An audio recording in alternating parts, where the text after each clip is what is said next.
अस्सलामुअलैकुम व्यूवर्स, उम्मीद है आप खैरियत से होंगे। FPSC and PPSC mathematics test preparation channel में आपको खुशामदीद कहता हूँ। Math basic MCQs from past papers of FPSC, PPSC and NTS.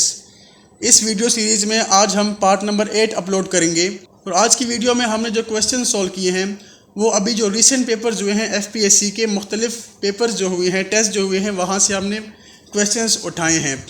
इसके अलावा मेरे चैनल पर एक प्लेलिस्ट मौजूद है बेसिक अरिथमेटिक फॉर एफपीएससी, तो आप उसको भी जाके विज़िट कर लें ताकि एफपीएससी का जो मैथमेटिक्स पोर्शन आता है वो उसकी तैयारी आपकी अच्छी तरह हो जाए।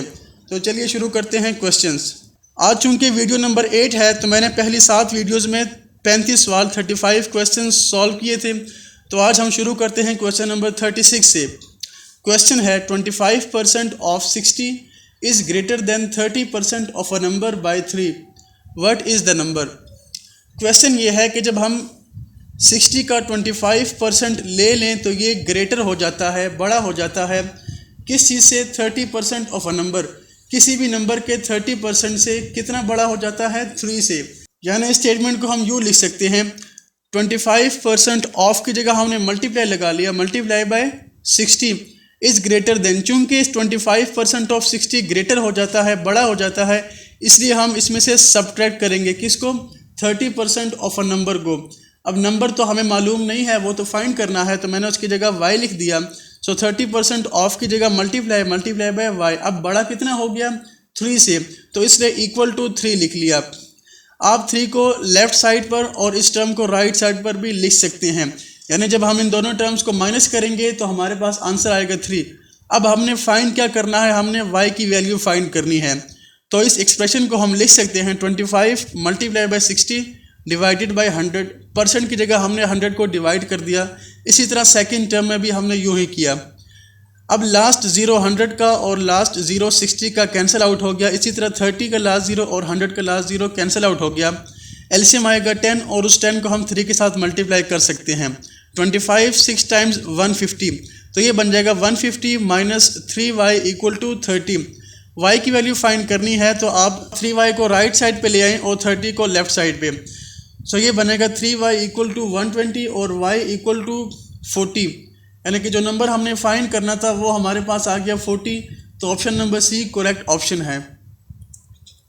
Question number 37, Ali salary is 25% more than Ahmad salary.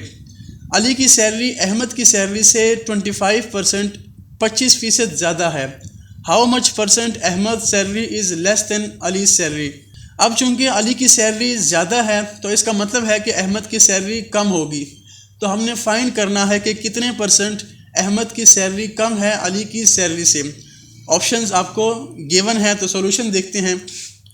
सबसे पहले हमने लेट किया कि अहमद की सैलरी जो है उसको हमने ए का नाम दे दिया और वो है ₹100। ठीक है, सबसे पहले हमने क्या लेट किया कि अहमद की सैलरी ₹100 है। अब अली की सैलरी 25% ज़्यादा है, मोर है अहमद की सैलरी से, तो अली की सैलरी क्या बन जाएगी? ये बन जाएगी ₹100 प्लस 25। 100 कौन सी सैलरी थी?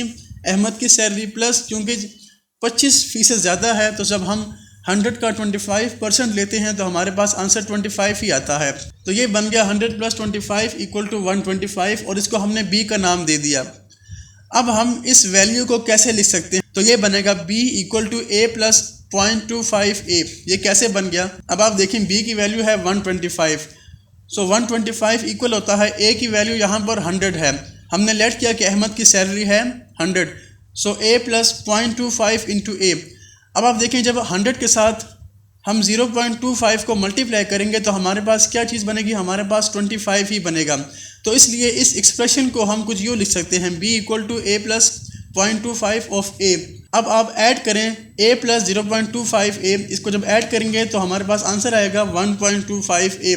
अब आगे देखें finding a in terms of b। अब आपने फाइंड क्या करना है?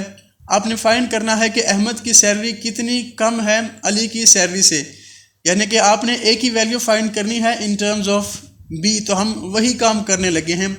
अब b को हम क्या लिख सकते हैं? अगर पॉइंट को ख़त्म किया जाए तो ये बनेगा 125 डिवाइड बाय 100। सो b बनेगा 125 divide by 100 of a।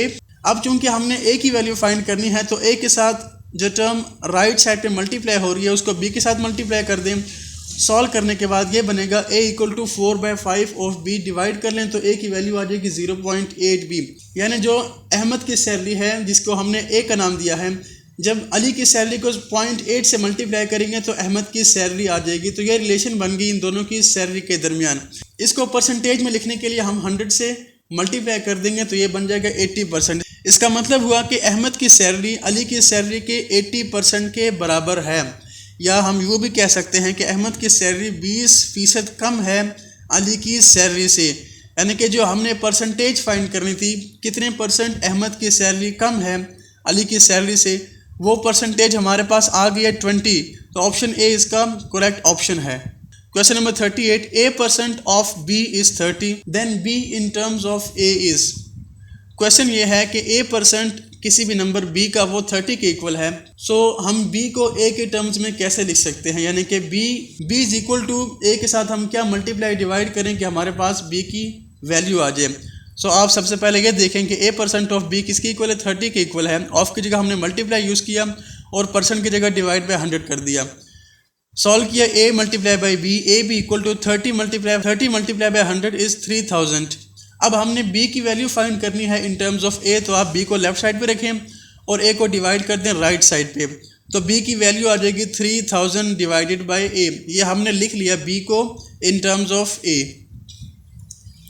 Question number 39, 40% of x is 50% of y, then y is what percent of x।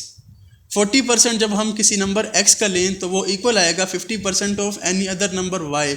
तो हमने फाइंड करना है कि y x के कितने परसेंट के बराबर हैं। ऑप्शंस गिवन हैं।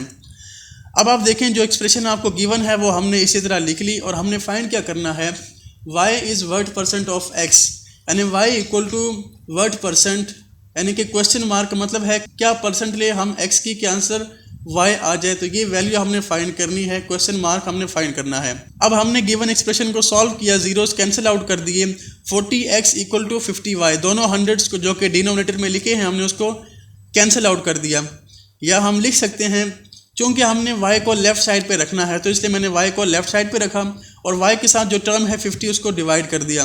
सो y की वैल्यू आएगी 40x डिवाइड बाई 50। 40 का 0 और 50 का 0 कैंसिल आउट करने के बाद ये बनेगा y equal to 4x by 5। अब हमने परसेंटेज फाइंड करनी है कि y x का क्या परसेंट बनता है, तो इसलिए हम इसको 100% से मल्टीप्लाई करेंगे। सिर्फ 100 से मल्टीप्लाई नहीं कर सकते क्योंकि जब आप मल्टीप्लाई करते हैं तो 100 से डिवाइड भी करना पड़ेगा। तो चूँकि परसेंट की वैल्यू होती है 1/100, तो इसलिए 1/100 की जगह आपने परसेंट को लिख लेना है क्योंकि आंसर हमने परसेंट में फाइंड करना है। मल्टीप्लाई करने के बाद सॉल्व करें 5 20 टाइम्स 100 एंड 4 20 टाइम्स 80। इसका मतलब आ गया y equal to 80% of x। तो जो हमने ये क्वेश्चन मार्क की वैल्यू फाइंड करनी थी यहाँ पर हमारे पास आंसर आ गया 80। Option B is correct option. Last question of this video, question number 40. 540 men can construct a building in 7 months. How many men should be removed from work to finish the building in 9 months? 540 आदमी किसी भी building को 7 महीनों में construct करते हैं, बनाते हैं। अब सवाल ये है कि कितने आदमियों को रिमूव करना चाहिए, कितने आदमियों को काम से हटा देना चाहिए अगर हमने बिल्डिंग को 9 महीनों में मुकम्मल करना हो। यानी कि टाइम चूँकि ज़्यादा हो गया तो इसका मतलब है कि आदमी कम लगेंगे। इस क्वेश्चन को मैंने सॉल्व किया है प्रोपोर्शन मेथड को यूज़ करते हुए। अब आप ये देख रहे हैं increase in months means less man will be required, so it is an inverse relation. अब हमने सबसे पहले देखना होता है क्या ये रिलेशन डायरेक्ट है या इन्वर्स है। इसको हम आगे भी देखेंगे कि रिलेशन डायरेक्ट है या इन्वर्स है, मगर क्वेश्चन से ये बात नज़र आ रही है कि महीने बढ़ गए हैं, 7 की जगह महीने 9 हो गए हैं। इसका मतलब कि जो आदमी लगेंगे काम करने में, जो हमें मैन रिक्वायर होंगे वो कम रिक्वायर होंगे, यानी कि वही काम ज़्यादा अरसे में ख़त्म करने के लिए आदमियों की ज़रूरत कम हो जाएगी। तो ये इन्वर्स रिलेशन है। आगे सॉल्यूशन देखते हैं। आपको 2 क्वांटिटीज़ गिवन है, मैन और मंथ्स, तो वो हमने लिख लिया। सबसे पहले मैन के नीचे हमने 540 लिख लिया और मंथ्स आपको गिवन है 7। उसके बाद हाउ मेनी मैन, तो उसकी जगह हमने एक्स को लेट कर लिया। Should be remove from work to finish the building in 9 months और मंथ की जगह 9। सबसे पहले हम ये देखते हैं कि कितने आदमी हमें चाहिए 9 महीनों में इसी काम को मुकम्मल करने के लिए।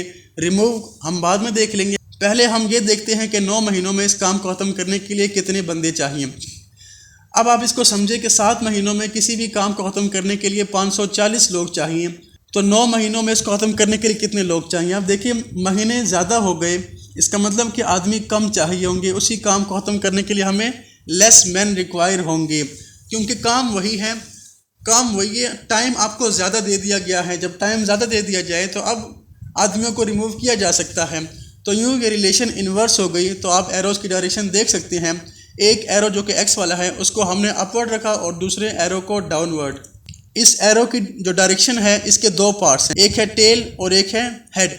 तो जो नंबर टेल की साइड पे लिखा है उसको आप ऊपर लिखते हैं डिवाइडेड बाय जो नंबर हेड की साइड पे लिखा है, यानी कि x डिवाइड बाई 40, या इसका कन्वर्स भी आप कर सकते हैं, 540 डिवाइड बाई x भी कर सकते हैं, मगर फिर वही काम यहाँ पर भी करना हो। तो ये बन जाएगा x divide by 540 equal to 7 divided by 9। x की वैल्यू फाइंड करनी है तो 540 को राइट साइड पे मल्टीप्लाई कर लें। आप देखें 9 6 टाइम्स 54, तो ये बन गया 60 multiply by 7, 7 6 times 42। So x की वैल्यू आ गई 420, यानी हमें 420 आदमी चाहिए 9 महीनों में इस काम को ख़त्म करने के लिए। अब चूंकि 420 आदमी 420 मैन चाहिए, तो बाकी जो लोग हैं वो हमें नहीं चाहिए। So man that should be removed. तो कितने आदमियों को रिमूव करना चाहिए? 540 में से आप 420 को सब्ट्रैक्ट कर दें तो ये आंसर आ जाएगा 120। 120 man should be removed from the work to complete this work in 9 months. So viewers, I hope that कि आज की वीडियो में आपने जो क्वेश्चन सॉल्व किए वो आपको समझ आ गए होंगे। तो वीडियो को लाइक कर दीजिए और अगर चैनल को सब्सक्राइब नहीं किया तो सब्सक्राइब करके बेल नोटिफिकेशन को ऑल पर कर दीजिए। अगली वीडियो में दोबारा मुलाकात होगी, तब तक के लिए अल्लाह हाफिज़।